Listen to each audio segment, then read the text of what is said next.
ولی درباره مجاری ده فهمی شک نویسکی و هی بیجه کو اردوغان نهاجی بری خدای ستاتیکو پاریزان لسر رو شاداوی آل ترکیه نویسک دروجنامه اولاد ده نویسان دیگه امی نویسی پیشکشی ودکن.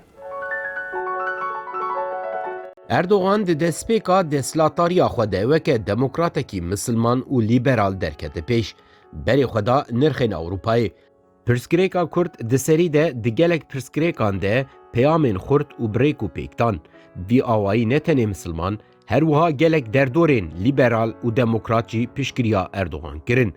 اردوغان هیاما عولی به ویرنگی تمام کر. به پیشکریا جماعتا فتولlah گولن پشتا لشکرین کمالیست جی دوی هیامه ده لاواز کر و درباسی هیاما دویمین بو. ده هیاما دویمین ده و جاره پرانی بری خدا کردان. به پککیره دسری دل اوسلوی دوورجی ده پیواجویا چارسری ده هفدیتن پیکانین. ده هیاما دویمین ده رولا پولیس باش اردوغان پولیس نباسشی فتولlah گولن دلیست. اردوغان دوی هیامه ده جماعتا گولن نتنی لدیجی کردان لدیجی لشکرین کمالیست جیب کارانی امروفتکاری بیجی کود هیاما خویا دویمین ده پشتا لشکرین کمالیست جیشکان.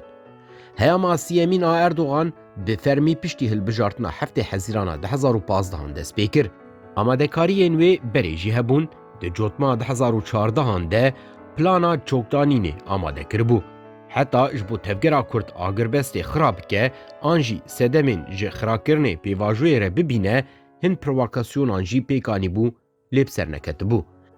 هر وها ده هلبجارتنه ده جی وندا کربو دوی هیامه ده اتفاقین خواه جبنی و گوهراندن و چو هم بیزا فاشیست و نجات پرستین ترکان.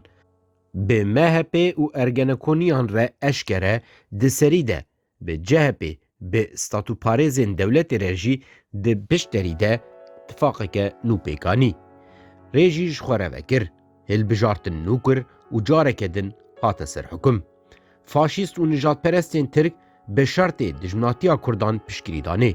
Li hemberî wê jî ser ehmû dizî û gendeliyên Erdogan girtin.